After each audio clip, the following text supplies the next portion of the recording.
নমস্কার। আপনি কি জানেন, আগামীকালের এই সোমবারটি আপনার তুলা রাশির জন্য শুধু আরেকটি দিন নয়। এটা যেন এক মহাসমুদ্রের মাঝখানে দাঁড়িয়ে থাকা একটি পাথরের টুকরো। চারদিকে ঢেউ, চারদিকে ঝড়, কিন্তু সেই পাথরটুকু যদি নিজের শিকড় ধরে রাখতে পারে, তাহলে কোনো ঢেউ তাকে ভাসিয়ে নিয়ে যেতে পারে না। আর এই পাথরটুকুই কিন্তু আপনি, তুলা রাশি। আগামীকাল সেই দিন, যখন এই পাথরটির সামনে সবচেয়ে বড় পরীক্ষা দাঁড়িয়ে আছে। আমি কিন্তু রোজকার রাশিফল নিয়ে আসিনি। আমি এসেছি এক বিশেষ বার্তা নিয়ে, এক অলৌকিক সংকেত নিয়ে, যা আগামীকালের আকাশ থেকে ঝরে পড়বে আপনার জীবনে।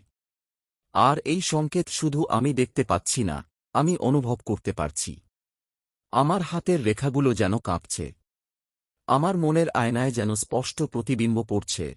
আগামীকাল সকাল 6:32 যখন সূর্য উদয় হবে, তখন ঠিক সেই মুহূর্তে একটি বিরল গ্রহযুদ্ধ ঘটতে চলেছে। মঙ্গল আর শুক্রের মধ্যে এক অদৃশ্য দ্বন্দ্ব। মঙ্গল বলছে, আক্রমণ করো, শক্তি দেখাও। আর শুক্র বলছে, ভালোবাসো, মাধুর্য দেখাও। আর এই দুই বিপরীত স্রোতের মাঝখানে পড়ে থাকবেন আপনি, তুলার সন্তান, যিনি নিজেও সবসময় দুই পাড়ের মাঝে দোল খান। কিন্তু এবারের দোলনটা অন্যরকম। এবার দোলনটা আপনার অজান্তেই আপনার জীবনের গভীরতম স্তরে পৌঁছে যাবে। আপনি হয়তো লক্ষ্যই করবেন না, কিন্তু আপনার মন, আপনার আবেগ, আপনার সিদ্ধান্ত গ্রহণের ক্ষমতা, সবকিছু প্রভাবিত হবে এই যুদ্ধের দ্বারা। আর তাই আমি আজ সরাসরি কথা বলছি, কোনো ভনিতা নয়, কোনো অলংকার নয়, সরাসরি সত্যি কথা। আমি জানি আপনি একজন তুলা রাশির মানুষ হয়েছেন বলেই আপনি সম্পর্ককে অগ্রাধিকার দেন। আপনি ভালোবাসতে ভালোবাসেন, আপনি সবার সাথে মধুর হতে চান। কিন্তু এই মাধুর্যের মাঝে আপনার নিজের অস্তিত্ব কোথায় যেন হারিয়ে যায়। আগামীকাল থেকে সেই হারিয়ে যাওয়া অস্তিত্বকে আপনি খুঁজে পেতে শুরু করবেন। কিন্তু সেটা হবে বেদনার মধ্য দিয়ে। কারণ শুক্র যখন কন্যা রাশিতে প্রবেশ করবেন, তিনি আপনাকে আয়নার সামনে দাঁড় করাবেন। আর সেই আয়নায় আপনি দেখতে পাবেন আপনার সেই মুখ, যেটা আপনি এতদিন অন্যকে দেখিয়েছেন, আর আপনার সেই আসল মুখ, যেটা আপনি লুকিয়ে রেখেছেন। এই দুই মুখের মিলন কখনো সহজ হয় না। আর এই সময়েই আপনার জীবনে প্রবেশ করবে রাহুদেব। রাহু কিন্তু ছায়াগ্রহ। তিনি কুম্ভ রাশিতে রয়েছেন। আর কুম্ভ হল তুলা রাশির একাদশ ভাব। অর্থাৎ রাহু আপনার উচ্চাকাঙ্ক্ষার, আপনার স্বপ্নের, আপনার বড় বড় পরিকল্পনার ভাবটিতে রয়েছেন। তিনি আপনাকে বলছেন, তুমি যা চাও তা তুমি পেতে পারো। কিন্তু পাবার আগে তাকে ছায়ার মধ্য দিয়ে যেতে হবে। এই ছায়া কি? এই ছায়া হল আপনার নিজের মনের অন্ধকার কোণ, আপনার লোভ, আপনার ঈর্ষা, আপনার সেই ইচ্ছাগুলো, যেগুলো আপনি স্বীকার করতে চান না। আগামীকাল থেকে সেই ইচ্ছাগুলো সামনে চলে আসবে। আপনি হয়তো ভাববেন, আমি তো এত ভালো মানুষ, আমার তো এমন কোনো ইচ্ছা নেই। কিন্তু রাহুর ছায়া আপনাকে দেখাবে যে আপনার মধ্যেও রয়েছে সেই অন্ধকার। আর এই অন্ধকারকে যদি আপনি চিনতে পারেন, তবে আপনি আলোর পথ পাবেন। যদি অস্বীকার করেন, তবে সেই অন্ধকারই আপনার শত্রু হয়ে দাঁড়াবে। এখন আপনার মনে প্রশ্ন জাগতে পারে, আমি কি করব? আমি কিভাবে এই যুদ্ধে জয়ী হব? তার উত্তর কিন্তু আছে। উত্তর আছে আমাদের প্রাচীন পঞ্জিকায়।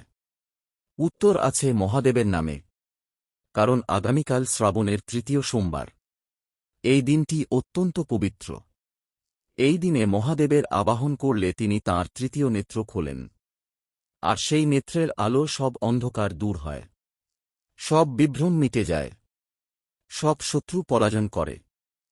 তাই আমার প্রথম আহ্বান আপনার কাছে, আগামীকাল সকালে আপনি যেই হন, যেখানেই থাকুন, স্নান করে একটু সময় বের করুন। একটি ঘটিতে জল নিয়ে তাতে একটু গঙ্গাজল মেশান, যদি না পান তবে একটু তুলসী পাতা দিয়ে দিন। তারপর সেই জল শিবলিঙ্গে বা আপনার পূজাস্থানে অর্পণ করুন। আর বলুন, হে মহাদেব, আমার তুলা রাশির এই সংকটময় সময়ে আপনি আমার পাশে দাঁড়ান। আমার মনের অন্ধকার দূর করুন।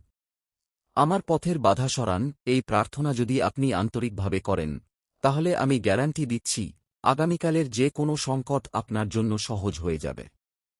এই মুহূর্তে আমি আপনার সাথে এতটা জরুরি কথা বলছি, আর আপনি যদি ভগবান শিবের প্রতি একটুও শ্রদ্ধা রাখেন, তাহলে এখনই একটা লাইক করুন। এই লাইকটা শুধু বাটন নয়, এটা ভোলানাথের চরণে আপনার ভক্তির প্রমাণ। যারা লাইক করবেন, মহাদেবের আশীর্বাদে তাদের তুলা রাশির ক্যারিয়ারের সব বাধা দূর হবে, অফিসের শত্রুরা পিছিয়ে যাবে এবং মন শান্ত থাকবে। এখন দ্বিতীয় বড় কথা, আপনার স্বাস্থ্য। তুলা রাশি, আগামীকাল থেকে আপনার শরীরে কিছু অদ্ভুত পরিবর্তন আসতে পারে। সকালে ঘুম থেকে উঠে মনে হতে পারে অলসতা, মাথা ধরা কিংবা গলা ব্যথা। কিন্তু এগুলো সাধারণ অসুখ নয়। এগুলো কিন্তু গ্রহদের চিহ্ন। মঙ্গল যখন বৃষ রাশিতে থাকেন, তিনি বৃষের প্রভাবে আপনার ঘাড়, গলা আর থাইরয়েড গ্রন্থিকে প্রভাবিত করেন।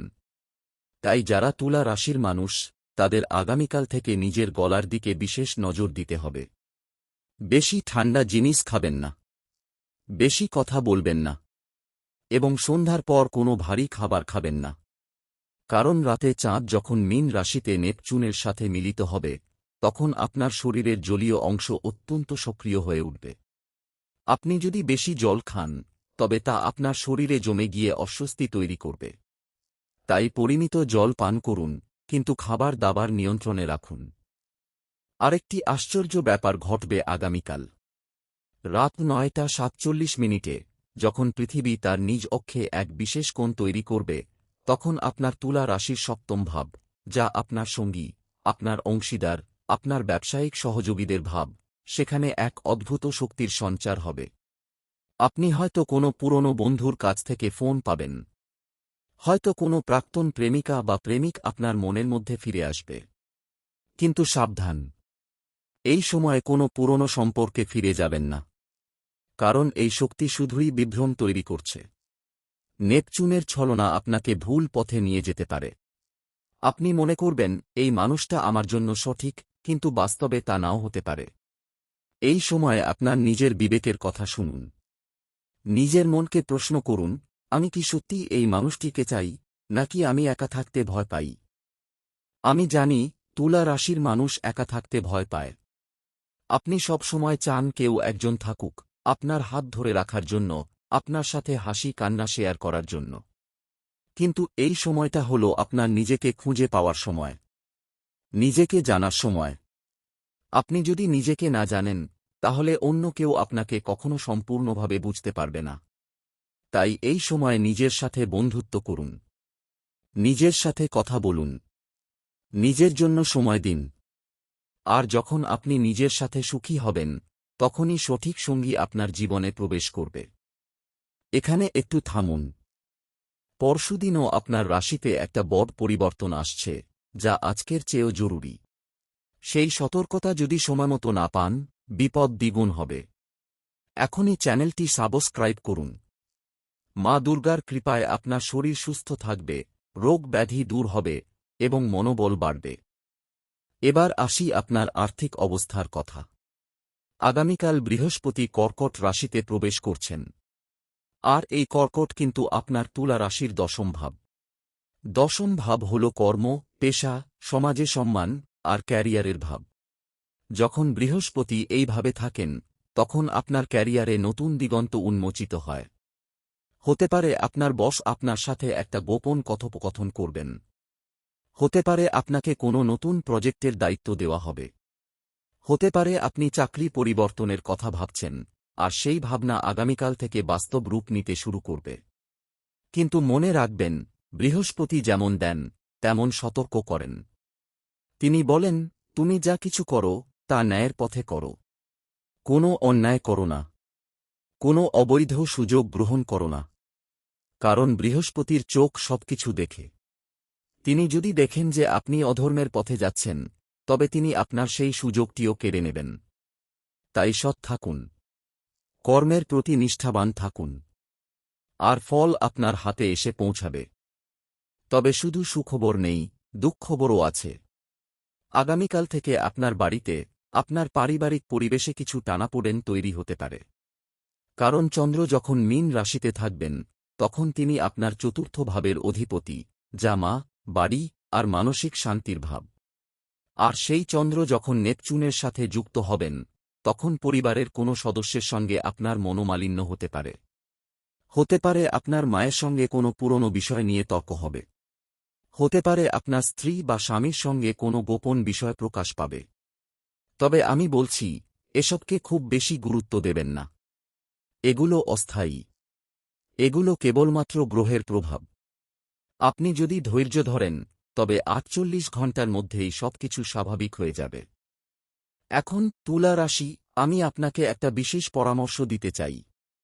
আগামীকাল সকালে আপনি যদি একটু হলুদ ও সিঁদুর মিশিয়ে একটি তিলক আপনার কপালে লাগান, তবে আপনার ওপর কোনো নেতিবাচক শক্তি কাজ করবে না। এটা খুব ছোট একটা কাজ, কিন্তু এর প্রভাব অত্যন্ত শক্তিশালী।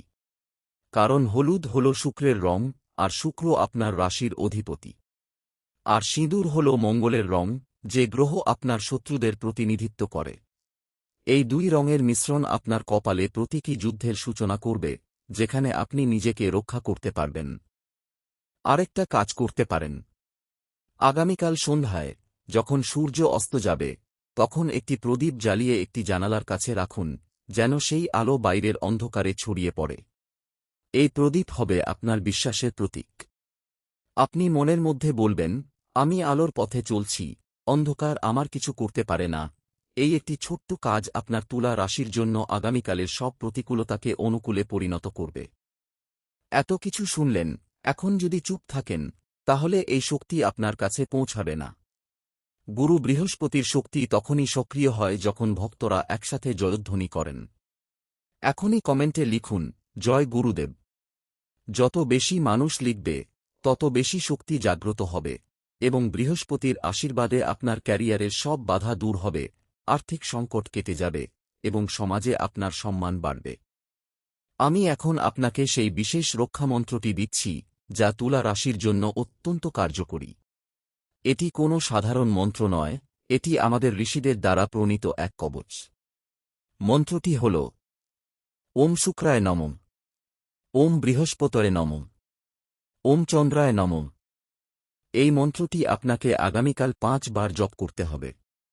একবার সকালে স্নানের পরে, একবার দুপুরে খাবারের আগে, একবার সন্ধ্যায় প্রদীপ জ্বালানোর সময়, একবার রাতে ঘুমানোর ঠিক আগে, আর একবার মধ্যরাতে, যদি পারেন। আর এই মন্ত্র জপ করার সময় আপনার ডান হাতে একটু জল নিয়ে তা আপনার মাথার ওপর ছিটিয়ে দিন।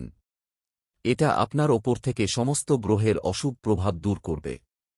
এই মন্ত্রের শক্তি তখনই পূর্ণ হবে যখন আপনি কমেন্টে লিখবেন। জপ না করলে, কমেন্টে না লিখলে আগামীকালের বিপদ থেকে রক্ষা কঠিন। কিন্তু পূর্ণ বিশ্বাসে জপ করলে স্বয়ং শুক্রদেব রক্ষাকর্তা হবেন। তাঁর আশীর্বাদে আপনার তুলা রাশির প্রেম জীবনে মধুরতা ফিরবে, দাম্পত্য জীবনে সুখ আসবে, আর অবিবাহিতদের বিয়ের যোগ তৈরি হবে। এখনই কমেন্টে লিখুন, জয় শুক্রদেব, ওম শুক্রায় নমঃ। এই ভিডিও আপনার বন্ধুদের সাথে শেয়ার করুন, বিশেষ করে যাদের তুলা রাশি, তাদের তো একদম অবশ্যই। কারণ তারা এই সতর্কতা না জানলে মারাত্মক ভুল করতে পারে। আমি জানি, তুলা রাশি, আপনি ভাবছেন, এত কিছু তো বললেন, কিন্তু এত কিছুর মাঝেও কি কোনো ভালো দিক নেই? আছে। অবশ্যই আছে। কারণ প্রতিটি অন্ধকার রাতের শেষে একটি উজ্জ্বল সকাল আসে। আর এই আগামীকালের দিনটিও তেমন। এই দিনের শেষে, যখন সূর্য অস্ত যাবে, তখন আপনি নিজেকে অনেক বেশি শক্তিশালী, অনেক বেশি সচেতন, আর অনেক বেশি আত্মবিশ্বাসী অনুভব করবেন। আপনার মনের ভেতর যে দ্বন্দ্ব চলছে, তা শেষ হয়ে যাবে। আপনি বুঝতে পারবেন যে আপনি সত্যিই কে, আপনি কি চান, আর আপনার জীবনের উদ্দেশ্যটা কি। আর হ্যাঁ, আগামীকালের রাতে চাঁদ যখন মীন রাশি থেকে বৃশ্চিক রাশিতে প্রবেশ করবেন, ঠিক 11টা 18 মিনিটে, তখন আপনার মনে এক অপার শান্তি আসবে। আপনি হয়তো একা বসে আকাশের দিকে তাকিয়ে দেখবেন। আর সেই সময়ে আপনার জীবনের একটি গোপন প্রশ্নের উত্তর আপনি পেয়ে যাবেন। এই উত্তরটা কোথাও খুঁজতে যাবেন না। এটি আপনার ভেতর থেকেই আসবে। কারণ বৃশ্চিক হল রহস্যের, গভীরতার আর রূপান্তরের রাশি। আর যখন চাঁদ সেই রাশিতে যাবে, তখন আপনার চেতনার গভীর স্তর খুলে যাবে। মনে রাখবেন, তুলা রাশি, আপনি অত্যন্ত বিশেষ একটি রাশি। কারণ আপনি পুরো রাশিচক্রের মধ্যে একমাত্র রাশি যেটি একটি নির্জীব বস্তু, একটি তুলাদণ্ড দ্বারা প্রতিকায়িত। জীবজন্তু নয়, মানুষ নয়, বরং একটি ভারসাম্য রক্ষাকারী যন্ত্র। এই প্রতীক নিজেই বলে দেয় আপনার কাজ হল এই পৃথিবীতে ভারসাম্য তৈরি করা। আর যখন আপনি বুঝতে পারবেন যে আপনার কাজ কত বড়, তখন আপনি আপনার জীবনকে আরও অর্থবহ করে তুলতে পারবেন। আমি বিদায় নিচ্ছি এই ভরসা নিয়ে যে আপনি আমার কথাগুলো মনে রাখবেন। আপনি আগামীকালের যুদ্ধে বিজয়ী হবেন, কারণ আপনার পাশে রয়েছে মহাদেব, রয়েছে মা দুর্গা, রয়েছে বৃহস্পতি, আর রয়েছে আপনার নিজের আত্মবিশ্বাস। এই 4 স্তম্ভের ওপর দাঁড়িয়ে আপনি পাহাড়সম কোনো বাধাকে অতিক্রম করতে পারেন। ওম শান্তি। শিবায় হর হর মহাদেব। জয় গুরুদেব। জয় মা দুর্গা।